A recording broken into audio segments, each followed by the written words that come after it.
Olá, turminha! Como vocês estão? O programa Saberes em Casa está no ar. Nossa, como a nossa semana passou rápido, não é mesmo? E hoje é o último dia do nosso passeio pela região sul do Brasil. E vamos encerrar lembrando a lenda da Gralha Azul.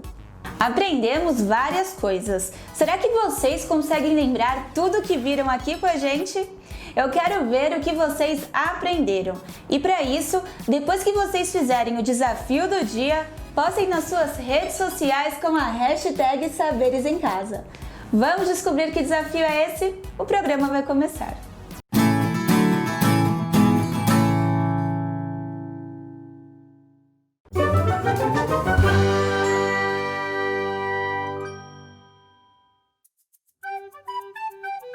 Viajando pelo folclore brasileiro de norte a sul.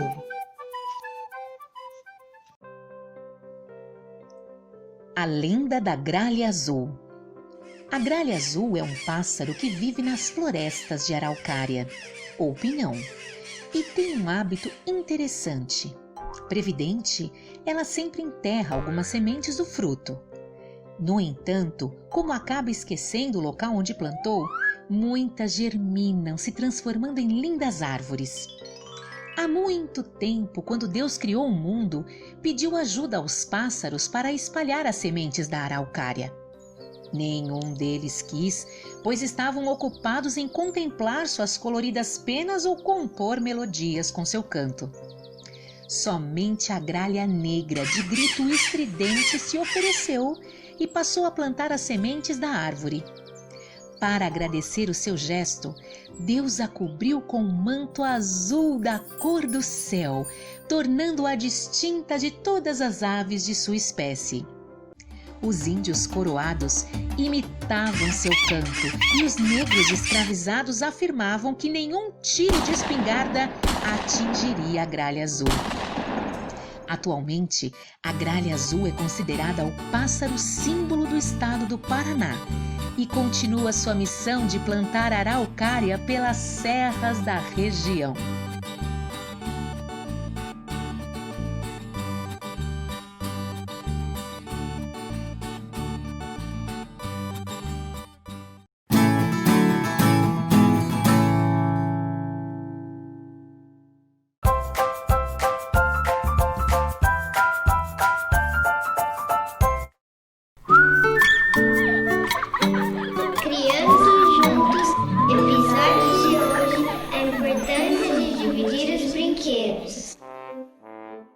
Era uma vez um menino muito esperto chamado Fábio.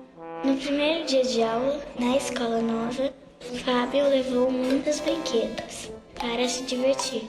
Os amiguinhos do menino ficaram muito animados para brincar com ele. Mas Fábio não quis dividir seus brinquedos com ninguém e ficou brincando sozinho. As outras crianças ficaram tristes. No final do dia, quando Fábio foi embora, ele falou para sua mãe: "Mãe, não quero mais ir para aquela escola. Ninguém brincou comigo. Filho, você tem que dividir seus brinquedos e chamar seus amigos para brincar", disse a mãe. No outro dia, Fábio levou novamente um monte de brinquedos para a escola. Porém, lembrou-se do que sua mãe havia lhe falado. "Amigos, vamos brincar juntos? Tenho um monte de brinquedos. Posso dividir com vocês."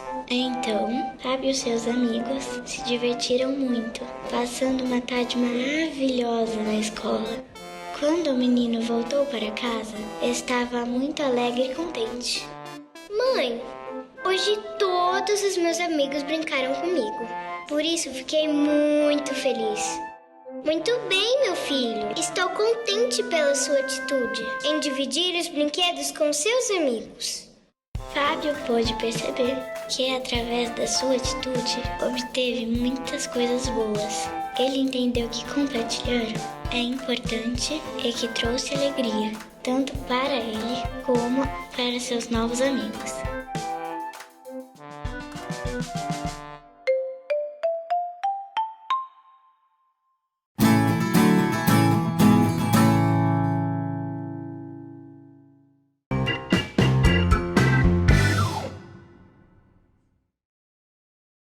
Mas é claro, inspirada por essa história.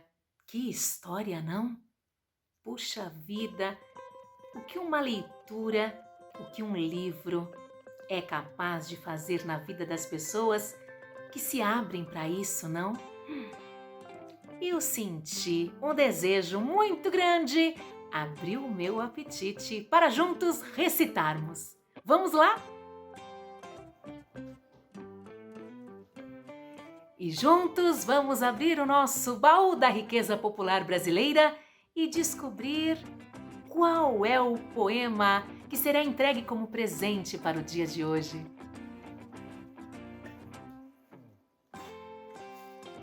Vamos lá. Esse poema é belíssimo. É do poeta Elias José, que se chama Caixa Mágica de Surpresa. O que será essa caixa mágica de surpresa? Um livro. Um livro é uma beleza, é caixa mágica só de surpresa. Um livro parece mudo, mas nele a gente descobre tudo. Um livro tem asas longas e leves que de repente levam a gente longe, longe. Um livro é parque de diversões, cheios de sonhos coloridos, cheios de doces sortidos, cheio de luzes e balões. Um livro é uma floresta com folhas e flores e bichos e cores. É mesmo uma festa, um baú de feiticeiro, um navio pirata no mar, um foguete perdido no ar. É amigo e companheiro. Um livro é caixa mágica de surpresas. Abra essa caixa, leia, leia muito e voe, voe, voe longe. A gente se vê.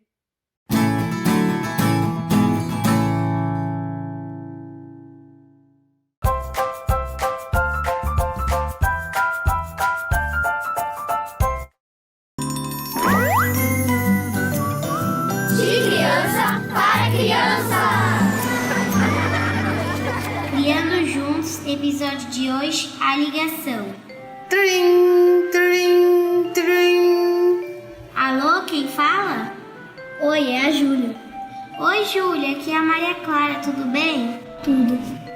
Estou te ligando para conversarmos sobre a aula de educação física ontem. Você lembra como foi divertida? Sim, lembro. Lembra do pega-pega andando? Lembro, foi muito engraçado. E usamos um colete verde quando éramos o pegador? Lembro sim, o colete ficou muito grande em mim e caía toda hora. Foi muito legal esse dia.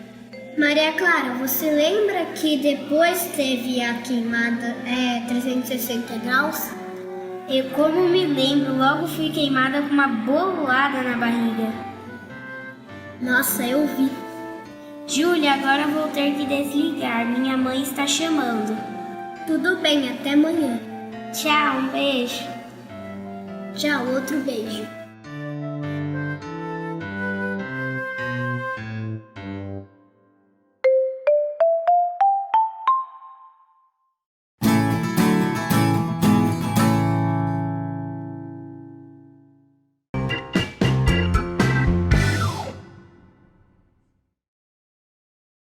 Um livro é caixa mágica de surpresas e é uma caixa mágica de brinquedos.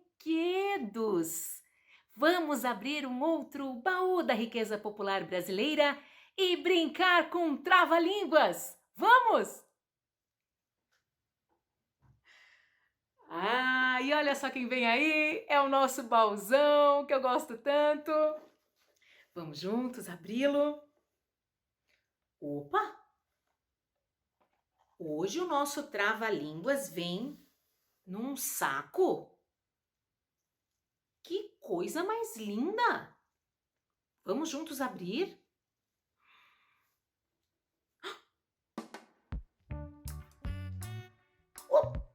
tá pulando?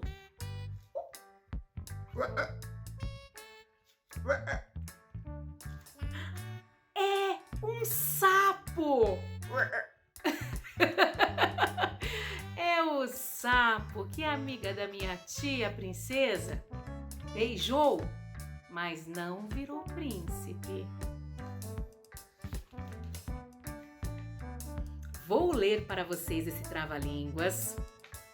Vamos devagar, até a gente acelerar para brincarmos juntos. Vamos lá? Eu adorei, gente. Eu adorei. Recebi vídeos. O Portal da Educação recebeu vídeos das professoras sendo desafiadas para brincarem com os trava-línguas. Não é maravilhoso? E eu quero ver vocês também, crianças.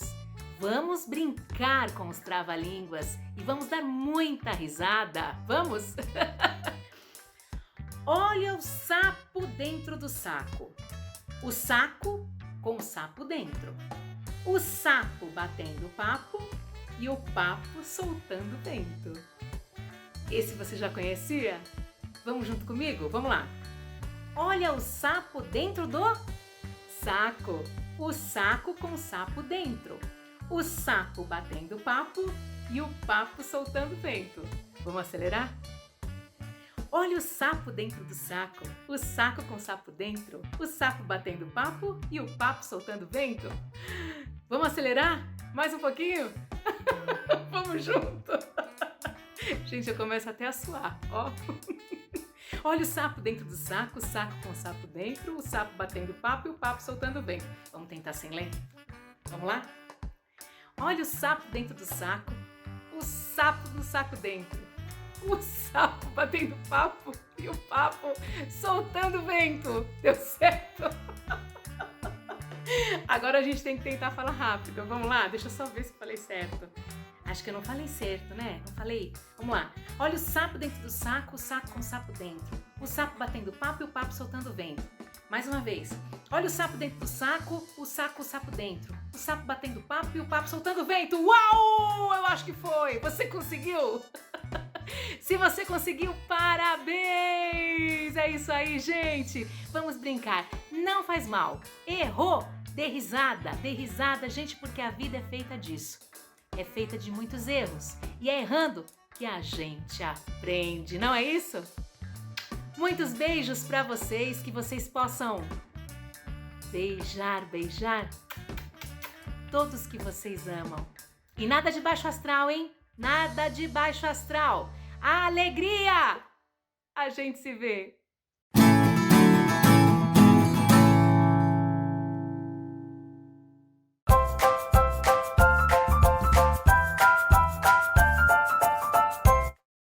Peixonauta, Marina e Zico, juntos com tantos amigos.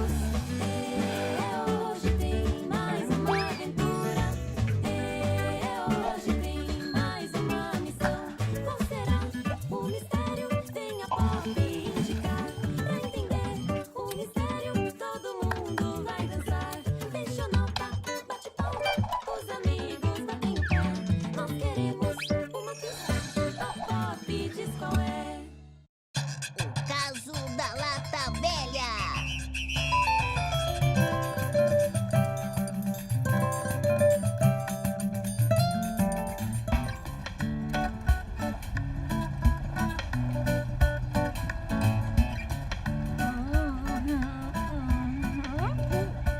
Legal, este vento está demais. Que dia perfeito para velejar.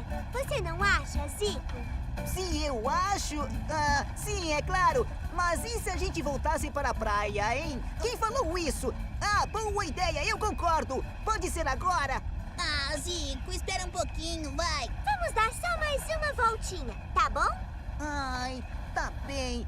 Sabem de uma coisa? Bem que podia aparecer uma Pop agorinha mesmo.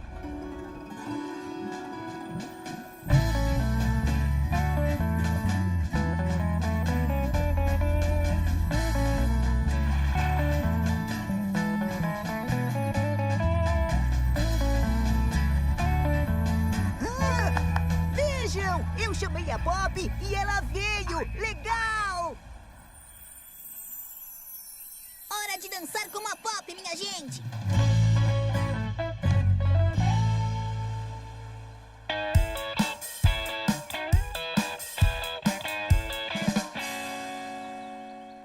Todo mundo pronto? Vamos lá, então!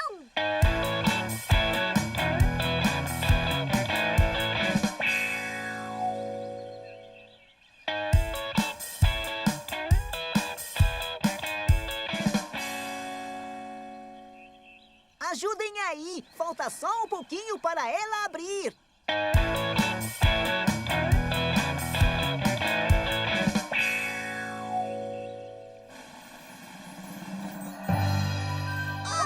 Conseguimos! Uma nuvem preta e um amendoim? Puxa, mas que coisa mais estranha! Hã? Ei, a pista me sujou todo! Nossa, que pista estranha! Mas e esse amendoim? Amendoim me lembra muito um certo animal. Que animal? Oi, senhor elefante. Estamos investigando um caso. E as pistas são uma nuvem preta e um amendoim. Eu não sei se eu posso ajudar. Hoje de manhã eu acordei, comi um pouco de vegetais, tirei uma soneca, comi mais um pouquinho de vegetais e agora... Tô ajudando o meu amiguinho aqui. Estava com preguiça de tomar banho, senhor Hamster? Não. É que essa sujeira está grudando no meu pelo. Valeu aí, amigo. Agora estou me sentindo bem melhor. Espere um pouco, mas que sujeira é essa? Será que isso tem a ver com a pista que me sujou? Você veio daquele lado, não é? Uhum. Eu sempre fico mais sujo quando ando por aqueles lados.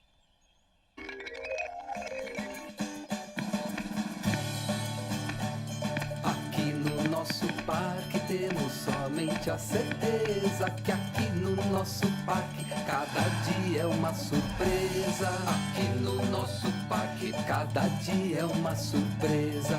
Veja só, cada pista vem a Pop nos mostrar. Que será, que será, que será? Nos ajude a decifrar. Oh, oh, oh, oh, oh. Aqui no nosso parque temos somente a certeza. Aqui no nosso parque cada dia é uma surpresa. No nosso parque temos somente a certeza. Que estranho! De repente parece que só tem bichos sujos no parque. Então isso só pode estar ligado à pista da nuvem. Certo, mas e a pista do amendoim? Qual a conexão? Será que aquela coisa se alimenta de amendoim e vai sujar o parque inteirinho? Será que essa nuvem vai engolir tudo? Talvez a nuvem negra indique perigo de fogo em algum lugar do parque. Eu vou até lá em cima para dar uma olhada.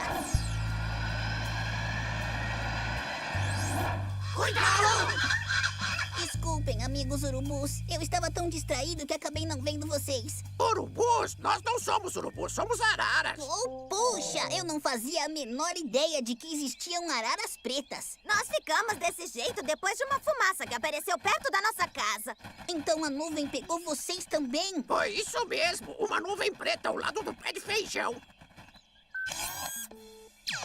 Marina, me encontre no pé de feijão. Eu acho que descobri alguma coisa.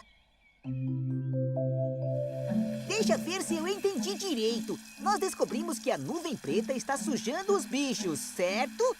E que essa coisa fica aqui perto do pé de feijão, está certo? É isso mesmo. Só não sabemos o que essa coisa é, Zico. Pelas bolhas, é isso! O carro do Doutor Jardim é que está soltando a fumaça que forma a nuvem preta. Puxa, eu não acredito. Olha só, justo o carro do vovô.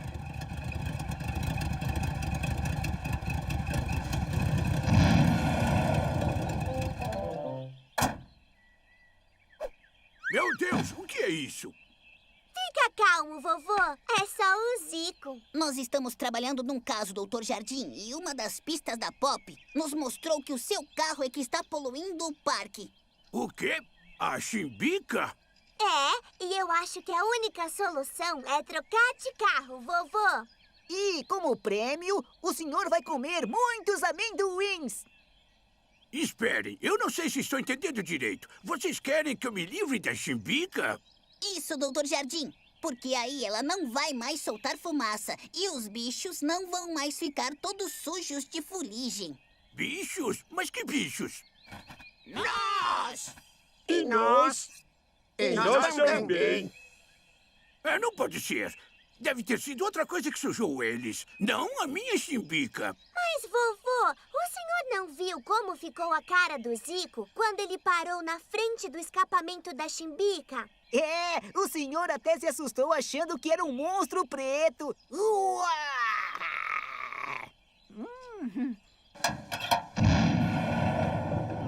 Mas a minha Chimbica me acompanha desde o começo aqui no parque. Eu não quero outro carro.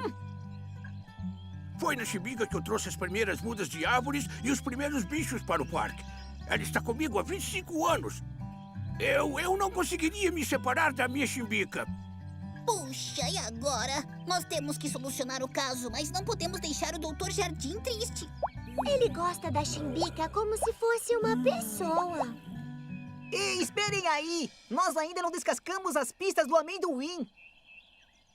Já sei! Nós temos que fazer um amendomóvel para ele dirigir. Vovô, o que o senhor está fazendo? Eu? Fazendo o quê? O senhor comeu a pista da Pop. A pista da Pop? Nossa, me desculpem, mas eu precisava de uma injeção de energia. O senhor falou energia? Sim, ele falou energia. Por quê? Isso quer dizer alguma coisa?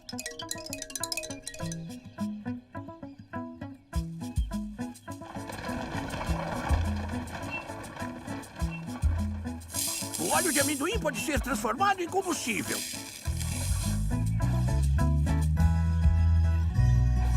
Um carro pode andar com óleo de amendoim? É isso que vocês estão dizendo? Não apenas com óleo de amendoim, Zico. Também com óleo de mamona, óleo de soja, óleo de dendê. E o melhor, esses combustíveis não poluem o ar como a gasolina. Eles são limpos. Mas o motor do carro precisa ser adaptado primeiro. Ahá! Finalmente! Hora de abastecer o carro. Vamos lá fora, pessoal.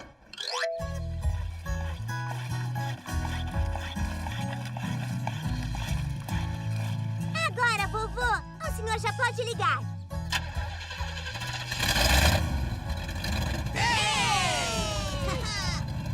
Eu não acredito! Vocês conseguiram! Vocês salvaram a minha Chimbica! Mais uma missão cumprida! Valeu! Juntos nós somos demais! Quer dizer que nunca mais vamos ficar sujos com aquela fuligem preta? Isso! Nunca mais vamos ser confundidos com urubus.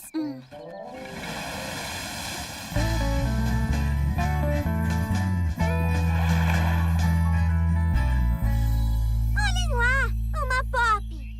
Vamos lá! Todo mundo levantando do sofá! Chegou a hora de dançar como a Pop!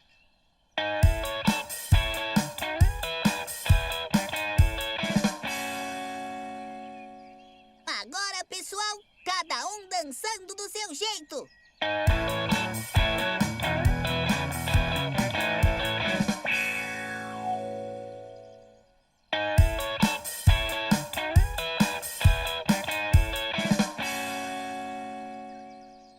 isso aí, pessoal! Agora todo mundo junto!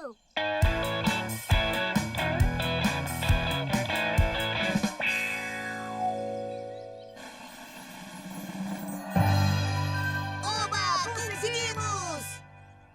Nossa, que buzina engraçada! Vocês ouviram isso? Esse som é muito engraçado!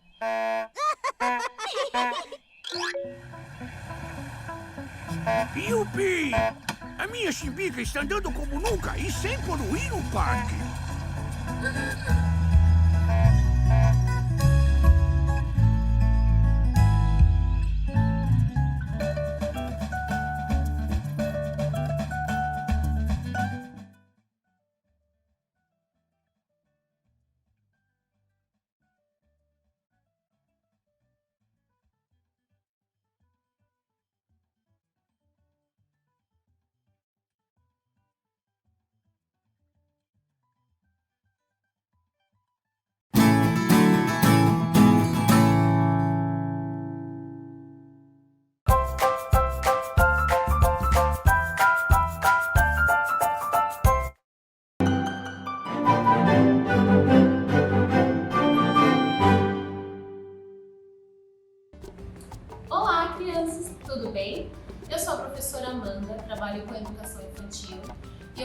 uma dica muito importante para quem trabalha com educação infantil e para mamãe e papai que têm filhos na faixa etária de 0 a 5 anos de idade. Nessa faixa etária, é extremamente importante a gente trabalhar a identidade e a autonomia da criança. E como que eu faço isso? Bom, através de atividades que estimulem a criança a desenvolver a identidade e a autonomia. E hoje eu trouxe uma dica de atividade muito legal. A gente vai utilizar um espelho e uma caixa. Pode ser caixa de sapato, a caixa que vocês tiverem. Se vocês não tiverem a caixa, pode utilizar também somente o espelho, tá bom? Como que a gente vai fazer essa atividade? A gente vai posicionar o espelho e colocar a criança em frente ao espelho. Pedir para a criança se olhar no espelho para que ela explore a sua imagem, observe a mamãe e o papai que estão ao seu lado e todo mundo que está à sua volta. Você também pode trabalhar os sentimentos da criança, fazendo diversas fisionomias, de triste, alegre, bravo, e pedir que a criança imite também. Assim a criança vai construir uma imagem positiva de si mesma. Essa foi a dica de atividade que eu trouxe hoje para vocês. Espero que vocês tenham gostado e até o próximo vídeo.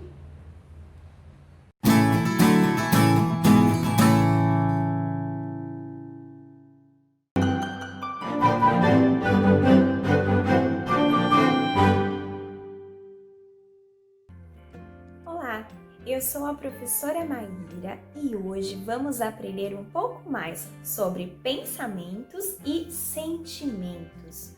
Quando ficamos muito bravos, quando ficamos muito nervosos, nós não conseguimos resolver alguma coisa, alguma situação, algum conflito de uma melhor maneira, porque os sentimentos e os pensamentos estão todos misturados. Eu vou mostrar como isso funciona através dessa garrafinha aqui, ó. Vocês podem fazer em casa se vocês quiserem. Eu coloquei aqui água e glitter. Vocês podem utilizar uma garrafinha PET, qualquer recipiente que vocês tenham. Então, como funciona isso, né? Quando a gente chacoalha a garrafinha, são os nossos pensamentos e os nossos sentimentos, todos misturados. E aí, quando a gente deixa a garrafinha quietinha, ou seja, quando a gente respira fundo, fica quietinho, tranquilo, nós conseguimos enxergar melhor o glitter e também conseguimos enxergar melhor os nossos pensamentos e os nossos sentimentos, entender o que realmente estamos sentindo e pensando. Vamos observar a garrafinha agora? Vamos chacoalhar e vamos observar.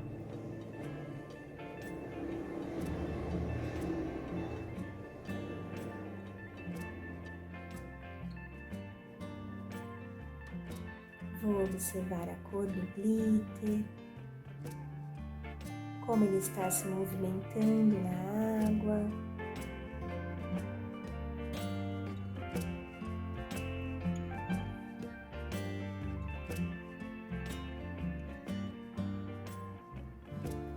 Quando fazemos esse tipo de exercício, ficamos mais tranquilos, ficamos mais calmos para resolver qualquer conflito, qualquer situação e entender de verdade o que estamos pensando e o que estamos sentindo. E o desafio de hoje é o seguinte: ao final desse vídeo, eu vou colocar a garrafinha para vocês observarem. E toda vez que vocês sentirem que precisam observar a garrafinha para ficar mais calmo, para entender melhor o que estão sentindo e pensando, é só acessar o vídeo. Então, fique esse desafio. Não esqueça de praticar para entender melhor o que você sente e o que você pensa. E dessa forma, ter melhores atitudes. Então, nos vemos na próxima aula. Um beijo e até lá!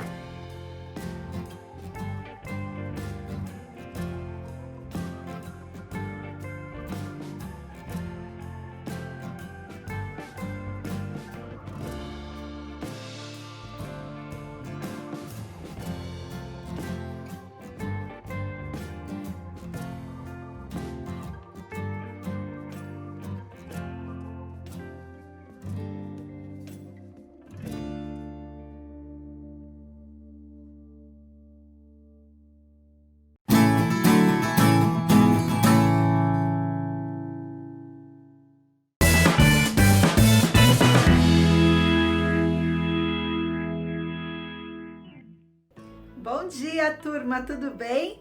Eu já estou aqui, ó, preparada para mais um dia aí pela região sul, nos aventurando pelo friozinho característico dessa região. Como foi ontem brincar de picolé? Conseguiram aí colocar as pessoas para escolher diferentes sabores desse picolé? Então hoje a nossa parada será para descobrirmos as curiosidades que temos lá na região sul, incluindo as lendas. Eu tenho uma bem legal para te contar, mas antes vocês já sabem que nós começamos anotando bem caprichado o tema do nosso encontro e a data de hoje.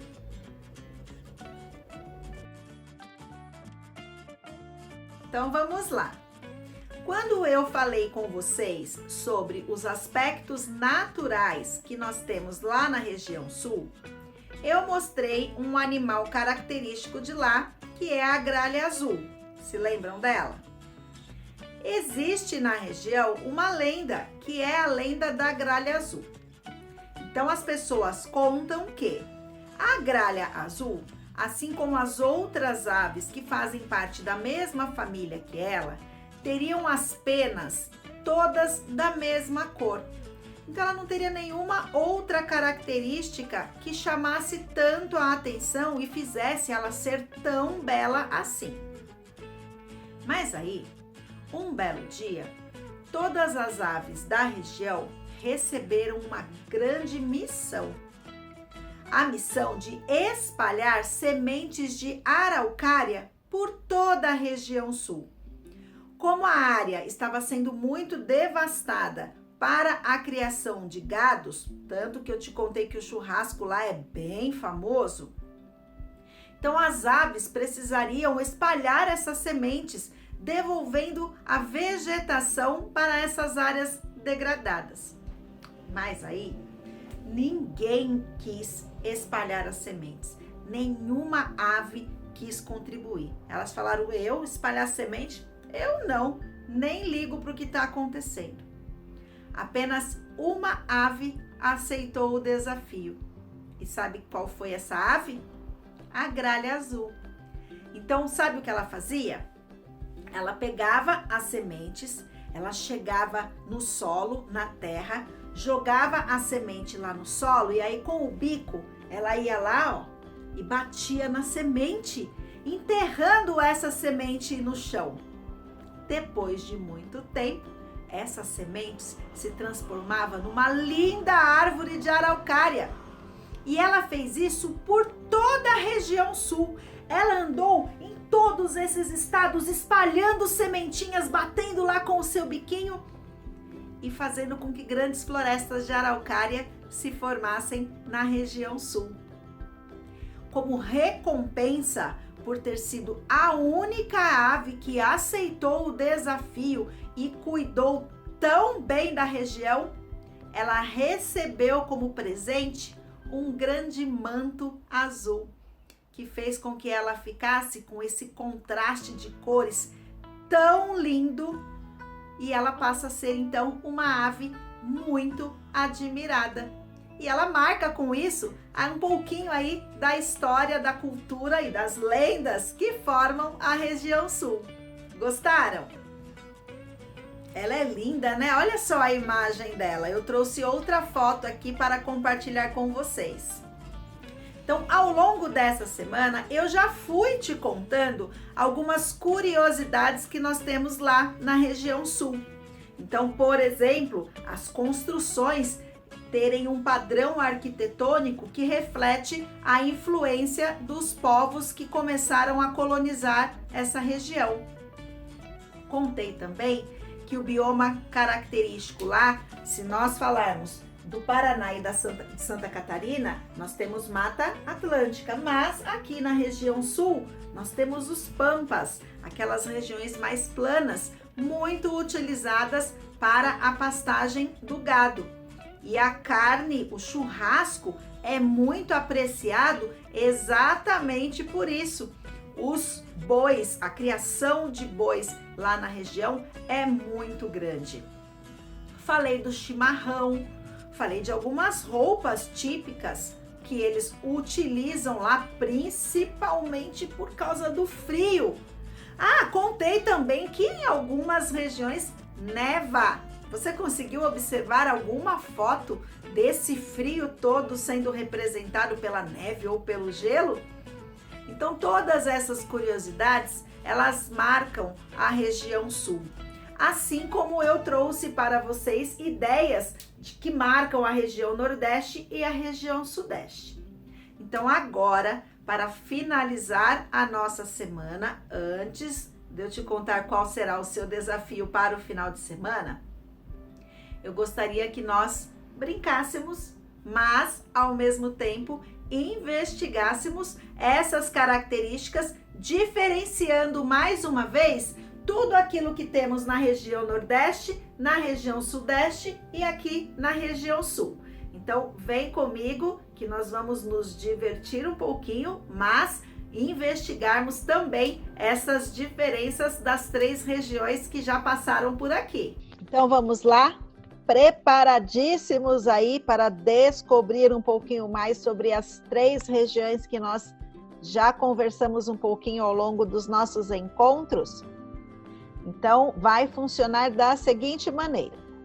Eu vou te mostrar uma imagem, vou te contar algumas coisinhas, algumas curiosidades a respeito dessa imagem e você vai precisar me dizer se esse lugar é característico da região Nordeste, Sudeste ou da região Sul.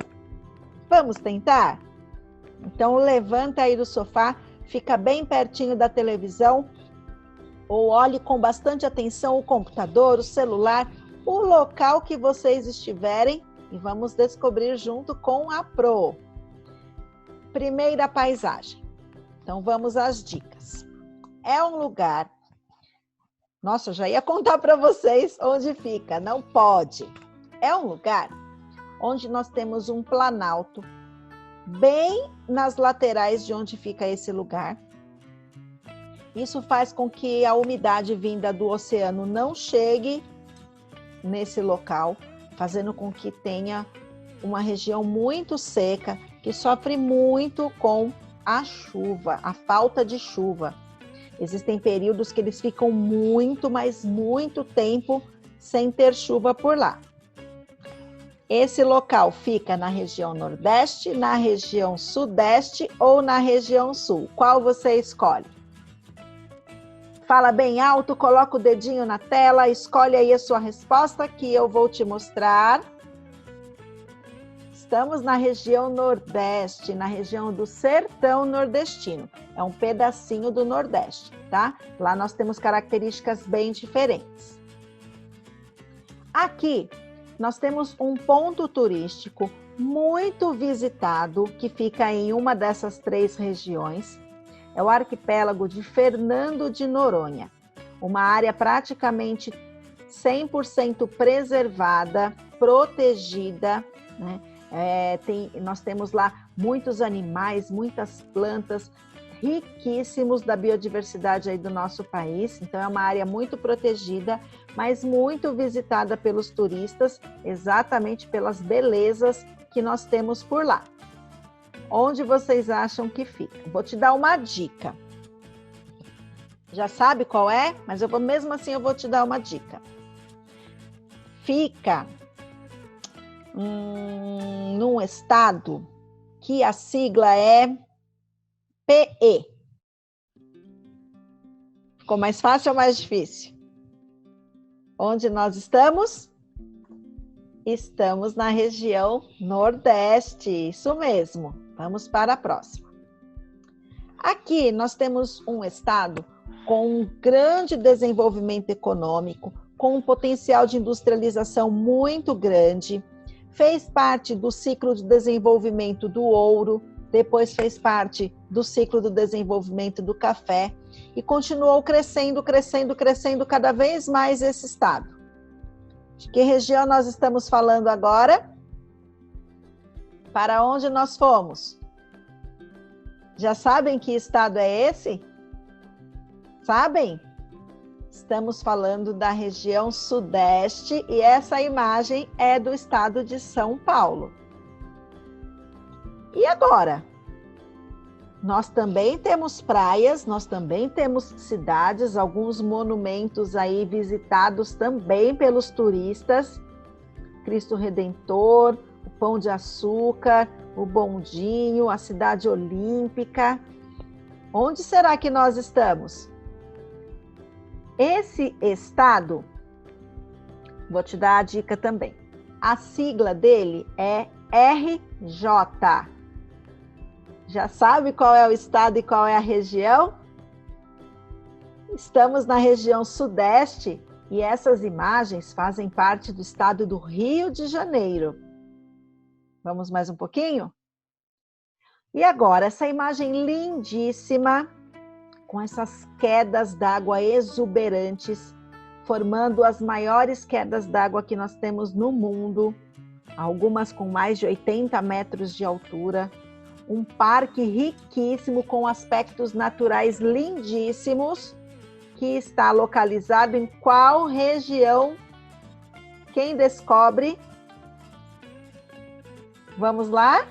Já sabem? Coloquem o dedo aí, fala bem alto para Pro. Estamos na região sul, aí são as Cataratas do Iguaçu, que eu mostrei para vocês, apresentei para vocês aí essa semana.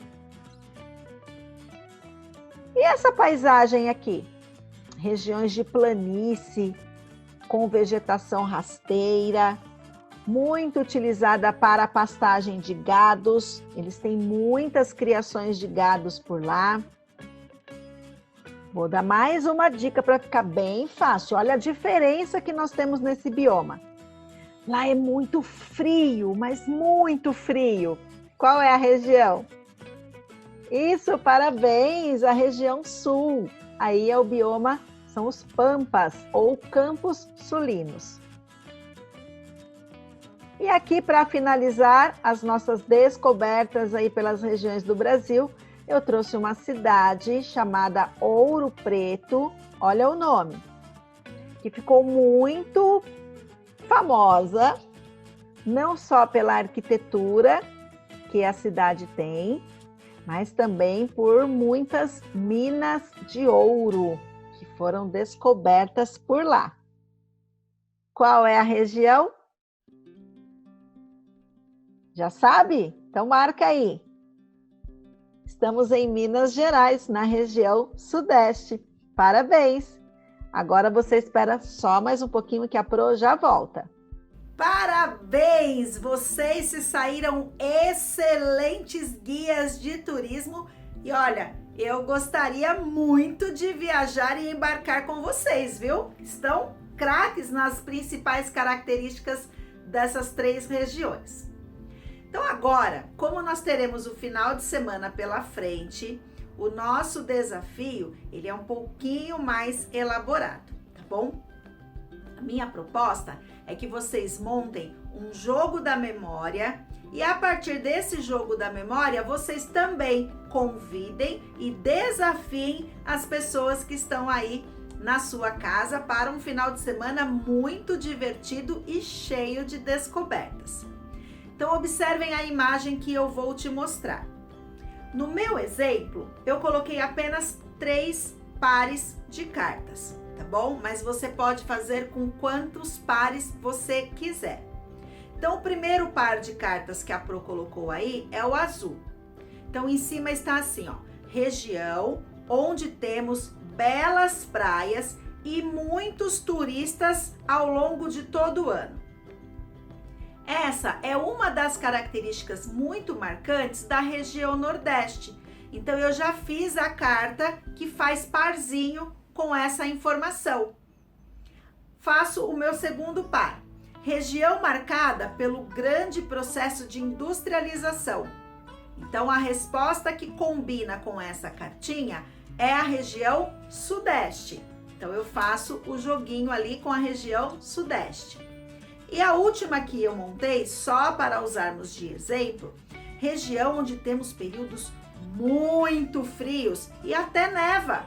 que é a nossa região sul. Então, se eu fosse brincar apenas com essas 3 cartas, eu iria embaralhar, misturo elas, viro elas sobre a mesa, no chão, aonde você escolher para brincar, e aí eu vou lá e escolho uma carta. Vamos supor que eu tenha escolhido a carta azul. Então, eu preciso encontrar a outra carta onde esteja o nome da região correspondente, que nesse caso é a região Nordeste. Se eu encontrar, formei meu primeiro par e já tenho um ponto. E assim sucessivamente. Então, montem mais cartas, tá bom? A Pro colocou apenas um exemplo. Se vocês montarem umas 6 cartas com a informação e a resposta, o que dariam 12 cartas no total, 6 pares, já ficaria uma quantidade bem legal para que vocês possam se divertir, tá bom? Então, esse jogo da memória, depois vocês guardem ele, porque quando nós estivermos conhecendo outras regiões, nós podemos acrescentar mais cartas já nessa mesma proposta e aí o nosso jogo ficar bem recheado, tá bom? Então, esse é o meu desafio para vocês fazerem aí com as famílias, com as pessoas que estão aí na sua casa, se divertirem ao longo do final de semana, tá bom? Na segunda-feira, nós vamos seguir viagem e eu já vou te contar que vamos agora subir, né? Não tem mais como descer. Então, nós vamos subir e vamos conhecer um pouquinho da história, dos aspectos físicos, naturais, cultura, curiosidades da região Centro-Oeste. Então, um excelente final de semana para vocês. Divirtam-se, se cuidem direitinho e agora já vamos refazer as nossas malas, porque vamos sair lá do frio do Rio Grande do Sul, Santa Catarina e Paraná e vamos subir um pouquinho e eu já te digo, não faz tanto frio por ali não, viu? Troquem os pertences de vocês nessa mala que segunda-feira nós seguimos viagem. A Pro fica por aqui. Se cuidem direitinho, tá bom? E caprichem no jogo da memória. Segunda-feira a gente se encontra. Tchau!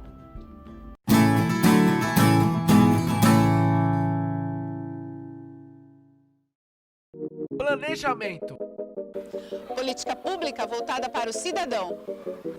Articulação das secretarias e subsecretarias para oferta de serviços de qualidade. Pilares que sustentam o programa Escola 360. O Programa Escola 360 tem como meta garantir o funcionamento regular dos equipamentos educacionais durante 360 dias do ano e pensar a educação de nossas crianças de uma maneira circular.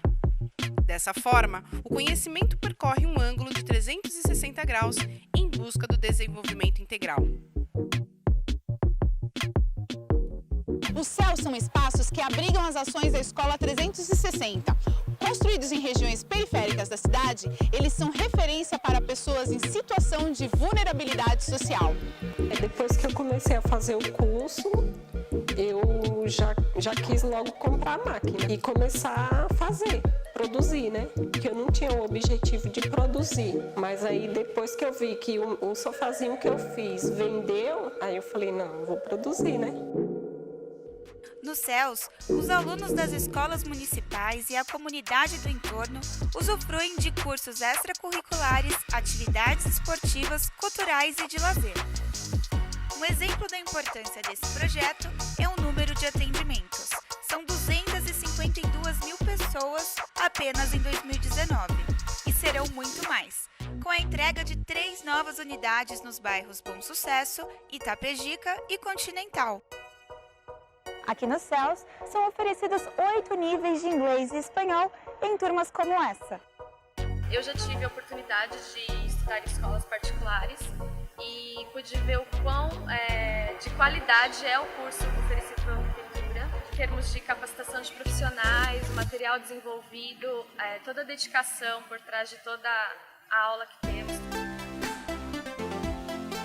Os cursos proporcionam contato com outras culturas, costumes, culinárias e ajudam na autoestima dos alunos, abrindo uma grande janela para o conhecimento. E a cultura tem espaço privilegiado. São apresentações de teatro, música e dança para todos os gostos e idades.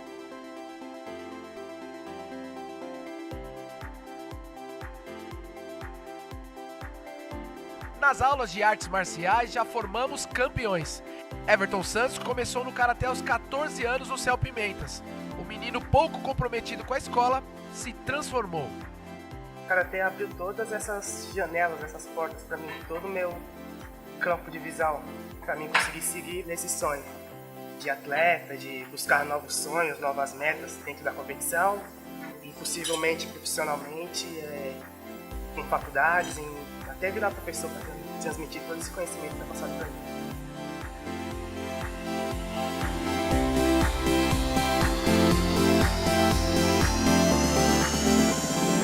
Mais importante que a quantidade é a qualidade do atendimento prestado. São vários os casos em que cursos como esses mudaram para melhor a vida dos alunos. E essa é a marca que a Escola 360 quer deixar nas comunidades. Fazer a diferença na vida das pessoas.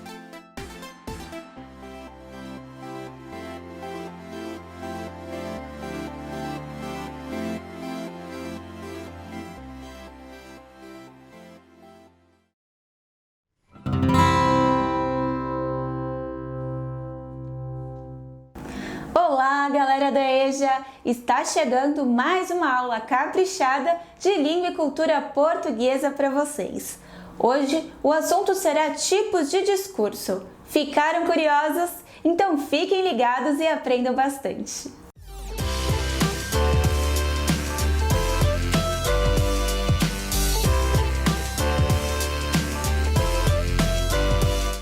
Olá, tudo bem? Na aula de hoje a gente vai falar sobre os tipos de discurso.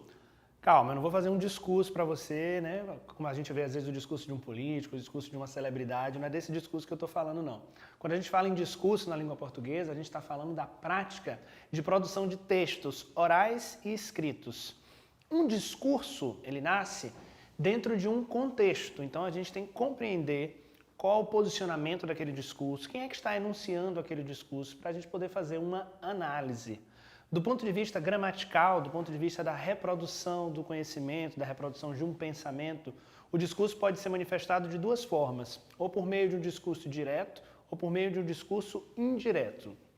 Então, partindo dessa ideia de que o discurso é a construção de um texto oral escrito, vamos compreender o primeiro tipo de discurso, que é o discurso direto. O discurso direto, como o próprio nome sugere, ele gira em torno da fala de alguém. Ou seja, é quando você escreve reproduzindo as ideias da pessoa, tal como ela falou. Então perceba, tem essa ideia aqui de alguém falando muito, a gente adora falar, adora conversar, a gente gosta mais de falar do que de ouvir, né? Então na hora que a gente está querendo reproduzir o discurso de alguém exatamente como ele falou, a gente usa o que se chama de discurso direto. Quer ver um exemplo? Quando você está construindo um texto no qual você tem que expressar um diálogo e você diz: a professora falou, bom dia turma, hoje faremos o teste.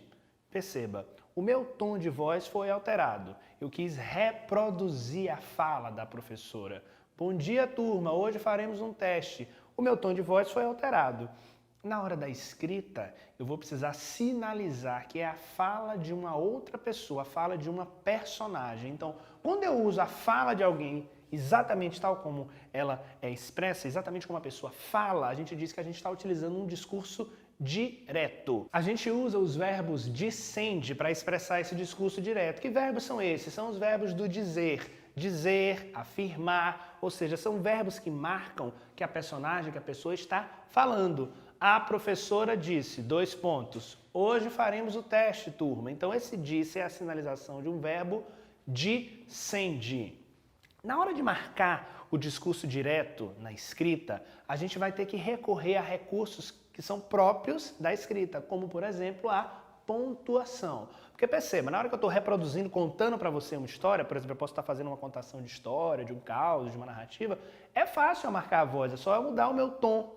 No caso da escrita, não, eu preciso de sinalizações. Essas sinalizações são marcadas por meio dos sinais de pontuação. Então, se há um elemento fundamental na hora de transcrição de um discurso direto, esse elemento é a pontuação.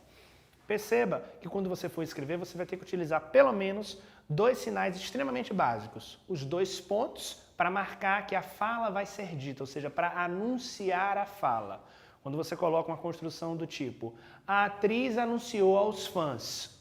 A atriz anunciou aos fãs. 2 pontos. Eu preciso dessa sinalização dos 2 pontos, para marcar que o discurso vai ser enunciado.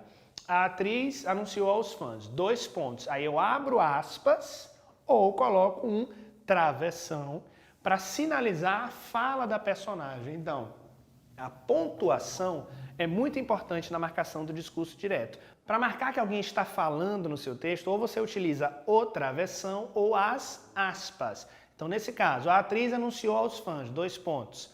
Farei uma pausa na minha carreira. Você coloca esse farei uma pausa na minha carreira, ou entre aspas, ou com o travessão. Geralmente nos textos narrativos a gente coloca travessão. Nos textos jornalísticos, nas notícias, nos relatos, a gente usa as aspas. Quando você vai fazer um texto maior, reprodução de uma entrevista, reprodução de um texto de uma dimensão maior, aí existem outros recursos, né? Que você pode colocar, por exemplo, um trecho inteiro de uma entrevista. Aí ao invés de colocar o travessão ou de colocar as aspas, você pode colocar o nome da pessoa que foi entrevistada. De todo modo, você vai precisar recorrer a alguns sinais de pontuação para anunciar quem está falando. Pensa nisso, porque se a pontuação estiver colocada de forma equivocada, você vai prejudicar o entendimento do seu leitor. Nos textos narrativos, por exemplo, nos quais são muito comum a utilização da pontuação correta dos diálogos. Pense, por exemplo, no caso da fábula. É muito comum a utilização da pontuação na fábula na hora de transcrição dos diálogos entre os animais. Lembra da fábula, aquele gênero que os animais participam, são personificados, tem uma moral? Você vai aprender mais sobre isso na aula sobre conto e fábula. O sinal de pontuação que eu utilizo na hora de construção da fábula para marcar o diálogo dos personagens é fundamental para eu fazer a mudança de linha, a mudança de pensamento, a mudança de raciocínio. Então, na hora de reprodução da fala, você tem que lembrar também que essa fala ocupa um novo parágrafo. Preste atenção. Pense que nós temos o discurso de um animal com outro, você coloca lá o travessão no discurso de um, ele está falando tudo, por exemplo, a fábula clássica do lobo e do cordeiro, né? O lobo se aproxima do cordeiro querendo devorá-lo, ele diz alguma coisa para o cordeiro, bom dia cordeiro e tal, por exemplo, essa fala, simplesmente, bom dia cordeiro, que é a reprodução da fala do lobo. Ela ocupa uma linha do seu discurso, do seu texto. Então perceba, você coloca o travessão, coloca bom dia cordeiro, ponto, você tem que ir para outra linha para colocar a fala do outro personagem. Então, além da pontuação, você tem que estar atento à organização textual. Cada nova fala de um novo personagem ocupa uma nova linha do seu texto. Fique atento a isso, porque senão você vai colocar a fala misturada, o discurso direto misturado e vai ser uma confusão danada no seu texto, não vai ser interessante para quem lê, ok? Marque pontualmente e marque corretamente o seu texto. O outro discurso que existe é o discurso indireto. A diferença básica entre o direto e o indireto é que o direto reproduz a fala e o indireto é um discurso narrado, ou seja, há um relato. Alguém fala sobre o que outra pessoa falou. Então, diferente daqui, que é um discurso de primeira pessoa, a própria pessoa se colocando, aqui é um discurso em terceira pessoa, ou seja, alguém falando sobre a fala de um outro. Esse caso é muito comum em gêneros como o relato, como a notícia, como a reportagem e também nos textos narrativos, nos quais o narrador não é um personagem, ou seja, o narrador é um observador. Preste atenção, por exemplo, quando a gente vai tentar reproduzir a fala sem querer posicionar o personagem dentro dessa reprodução. Por exemplo, um personagem diz em um contexto, né? Hoje precisamos conversar. Quando eu digo hoje precisamos conversar, é a reprodução direta. Quando nós vamos fazer a reprodução indireta, no discurso indireto, o narrador pode dizer, naquele dia, ou naquele momento, o personagem falou que ambos precisavam conversar. Ou seja, eu preciso fazer ajustes, alterações. A primeira grande alteração, além da gramatical que você deve ter percebido, é a alteração na pontuação. Eu não coloco mais travessão, aspas, não. Eu não marco mais esse discurso dessa forma. Já que ele é um discurso narrado, ele vai ser marcado normalmente com vírgulas, ponto, os sinais de pontuação habituais de um texto narrativo. Acontece que eu vou continuar utilizando os verbos de elocução. Diferente da outra forma que eu colocava, por exemplo, a personagem diz, 2 pontos, ou a moça disse, 2 pontos. O homem afirmou, 2 pontos. E aí colocava a fala entre aspas ou com travessão. No caso do indireto, eu vou diretamente. Os verbos de elocução são outro nome que a gente dá para os verbos de sende. E eu preciso utilizar os verbos de elocução, os verbos do dizer, os verbos do falar, também na reprodução do discurso indireto. E essa reprodução vai me ajudar na construção frasal. Eu coloco, por exemplo, o lobo disse ao cordeiro que ia devorá-lo. Isso é um discurso narrado. O lobo disse ao cordeiro que ia devorá-lo. Nesse caso, eu reproduzi a fala de um outro personagem com uma narrativa em terceira pessoa. O que vai acontecer também são saltos temporais. A gente costuma dizer que quando a gente reproduz um discurso direto para o indireto, quando a gente faz essa distinção, a gente dá um salto para trás, ou seja, a gente precisa fazer adequações do ponto de vista temporal, do ponto de vista dos tempos verbais e das expressões de tempo. Sabe por quê? Porque quando você reproduz, você não pode marcar exatamente igual, tal como o personagem falou. Quer ver um exemplo? Vamos ver aqui no quadro? Um exemplo de transformação do discurso direto para o discurso indireto. A apresentadora avisou. Olha o verbo de sende aqui, ou seja, o verbo do dizer, o verbo que marca a fala. Nesse caso, eu usei o verbo avisar. Essa escolha é aleatória, professor? Não, essa escolha depende do que você quer dizer. Pode ser comunicar, afirmar, retrucar, perguntar, responder. Inclusive, na hora de escrever um texto, faça uma variação no uso desses verbos. Não coloque sempre disse, dizer. Vai ficar muito repetitivo, ou falar, não.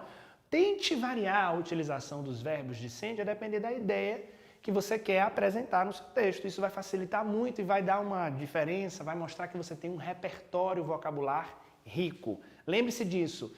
Dê uma variada na utilização dos verbos de sende. Aqui, por exemplo, eu utilizei o verbo avisar na sua forma avisou.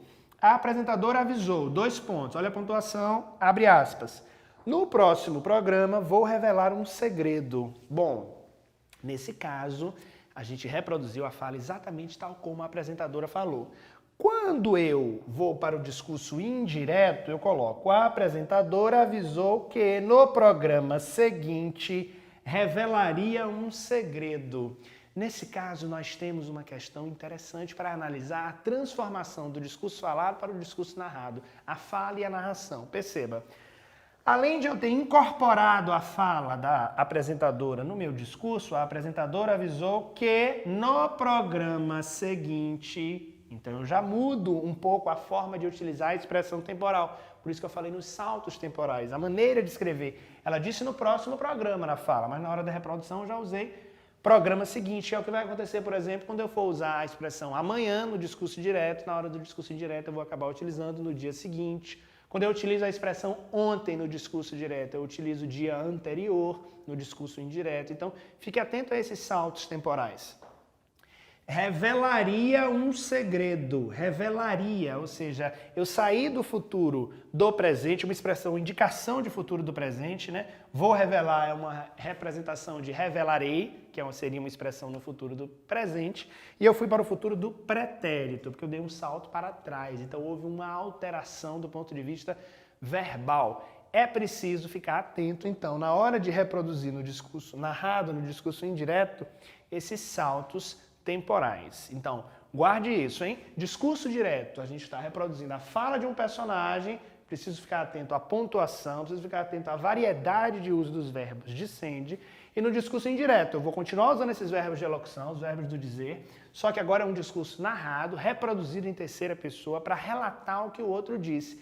Na hora da escrita de um texto literário ou não literário, muitas vezes a gente vai utilizar ambos os discursos. Então, fique atento às convenções, às regras, e fique atento às mudanças de ordem gramatical nas expressões de tempo, lugar e nos tempos verbais, ok? Na próxima vez que você for escrever, então, discurso direto ou indireto, espero que você lembre dessas dicas. Esse foi o tema da aula de hoje, ok? Tipos de discurso, discurso direto e discurso indireto. Muito obrigado!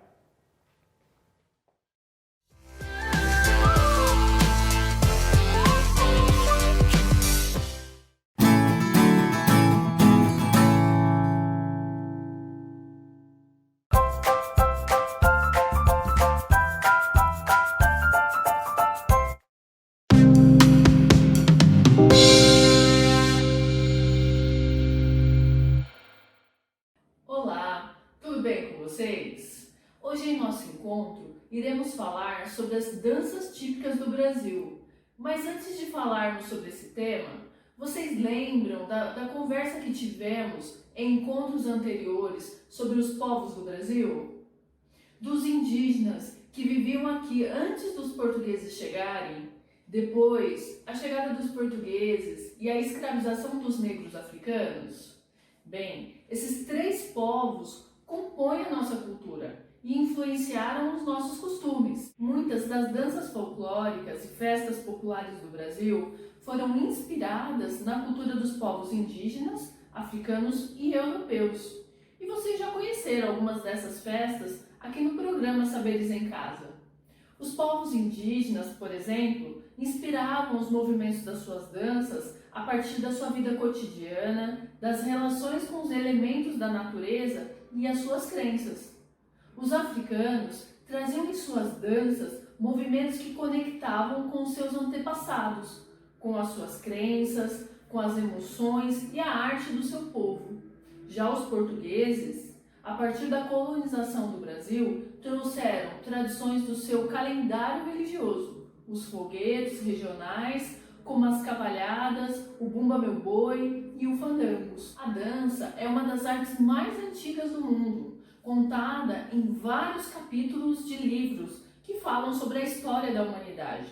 Utilizada para a prática ritualística e de expressões de sentimentos de alegria e celebração pelos diferentes povos, ela vem acompanhando a evolução social e servindo como um meio para o homem se expressar desde sempre. Para me ajudar a contar essa história, o professor Leonardo irá participar dos nossos 2 encontros. Ele vai contextualizar as danças por regiões do Brasil e ensinar alguns movimentos que fazem parte dessas danças. E no final do vídeo, teremos um desafio a propor para vocês. Olá! Sou o professor Leonardo, tudo bem com vocês? Vamos falar então sobre as danças do Brasil. Falaremos das danças tradicionais, dividindo elas pelas 5 regiões. A primeira região é a norte. As danças tradicionais são o carimbó, ludu da Ilha do Marajó, vaqueiros do Marajó e boi de máscara. Na região sul, temos o vaneirão, maçanico, pau de fita, tatu, chula do lenço e as danças do fandango paranaense. Na região nordeste, temos o maracatu, frevo, chachado, ciranda, coco e a capoeira.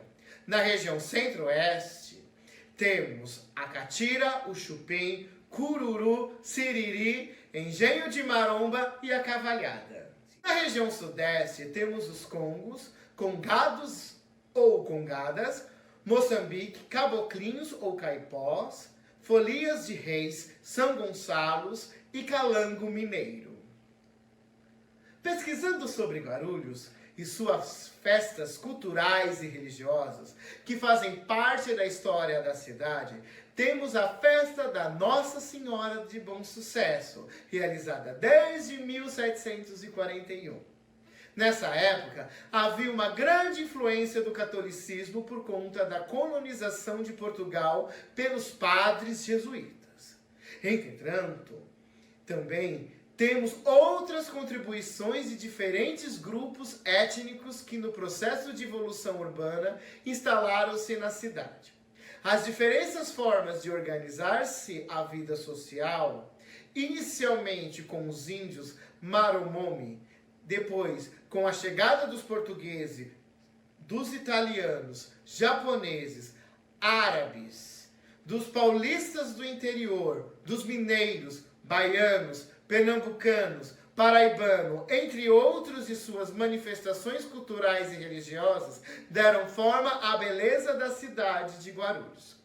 Com representação cultural, a festa de Bom Sucesso vai além da celebração religiosa, com a realização de apresentações de congada, folia de reis, música sertaneja, forró e da catira, sendo esses alguns dos ritmos que fazem parte da cultura da cidade. E aí, depois de conhecermos sobre tantas danças do Brasil, especialmente algumas da cidade, Vocês aceitam o desafio de arriscar alguns passos da dança catira, que é tradicional na região centro-oeste, mas aqui em Guarulhos também faz parte da nossa cultura. Vamos experimentar e vivenciar um pouquinho da catira. Mãos palmadas, vamos bater assim, ó. 1, 2, 3, 4. Agora vamos fazer em 6, acelerando, ó. 1, 2, 3, 4, 5, 6. Os pés. 1, 2, 3, 4. Em 6. 1, 2, 3, 4, 5, 6. Acelerando. 1, 2, 3, 4, 5, 6. 1, 2, 3, 4, 5, 6. E aí você vai alternando. Divirta-se.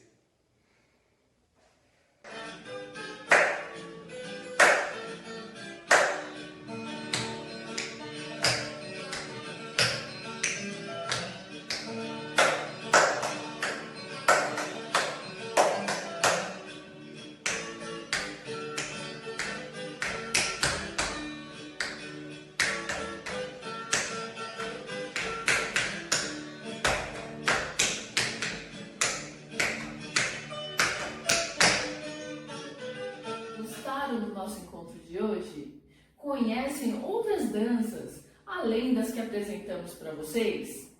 Que tal convidar as pessoas da sua casa para dançarem com vocês? Espero que tenham gostado e até a próxima!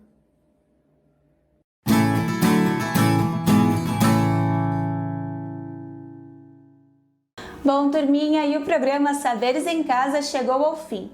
Mas segunda-feira eu espero vocês às 9 da manhã. Tenham um ótimo final de semana e até segunda. Tchau, tchau!